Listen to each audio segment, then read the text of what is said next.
So the New York Liberty are just too big. They are just too big.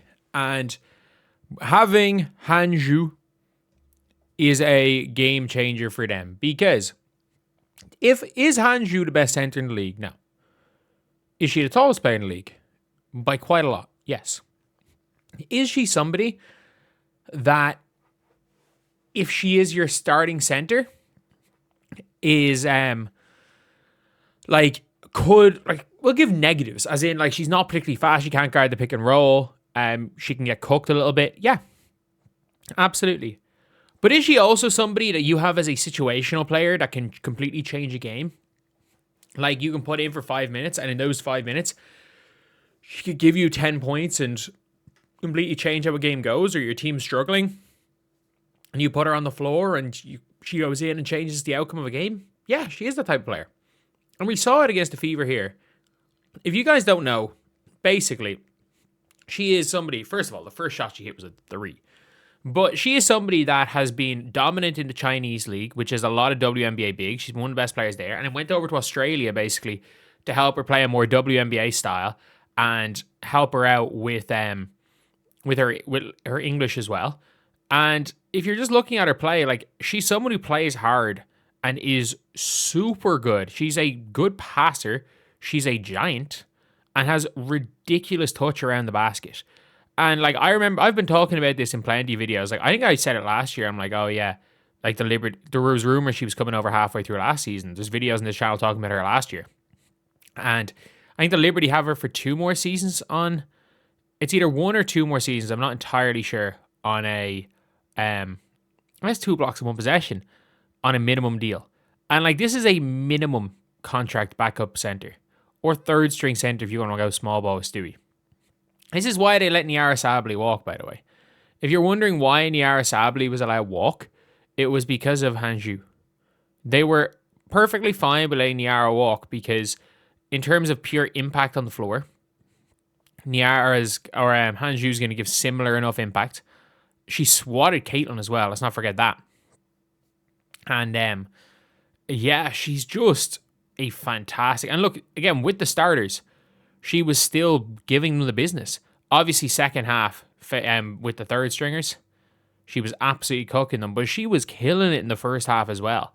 Let's not forget that. Like, yes, Liberty's third stringers were a lot worse than the Fever's third stringers, but like, she's 7 foot tall, shooting fadeaway middies. Like, that's not normal. That is not normal. And the New York Liberty having Hanju is really going to like change it changes a lot for the New York Liberty.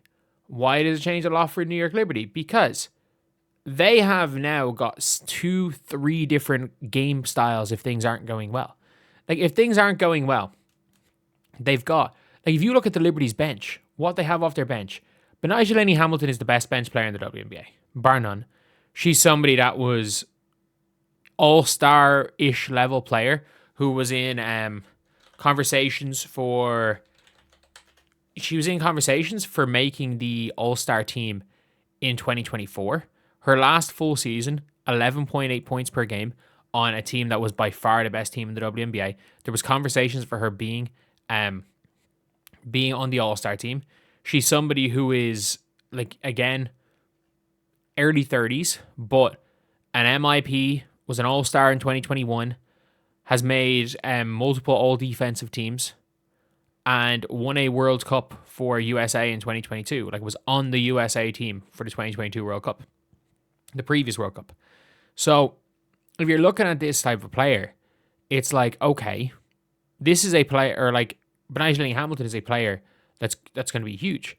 But you also have to look at what else they have on their bench. So you've got Beck Allen, who's a really, really good 3-point shooting wing forward, a small ball 4 or a tall wing. Then you've got Maureen Johannes, who just signed, who can take over a game. And the problem is that you've got, and same with Hanju, she can take over a game. When you have these are luxury players. These are players that, if things are going wrong, you can put them on the floor and they can take over. If things are going well and they're having bad games, you can go and sub them off right away. Like, that's the thing with having some of these luxury players. And the New York Liberty are just, they're bigger than everyone else. They shoot the ball better than everybody else. It just comes down to, like, for the realistically, for the Liberty to fail, it genuinely means that Chris DeMarco probably has to be the worst coach in history. And I don't think he is. I genuinely don't think he is at all. It is genuinely going to be nearly impossible to stop this team. And if you're the Indiana Fever, you better hope that another team takes out the Liberty before you get there, because they are absolutely a team that the Fever will not be able to beat with their full squad. And you'd be like, oh, they beat them last week. Yeah, the New York Liberty lost by 50 in preseason. And by the way, let's not forget what happened when the New York Liberty actually kind of put on some of their starters and turned it up.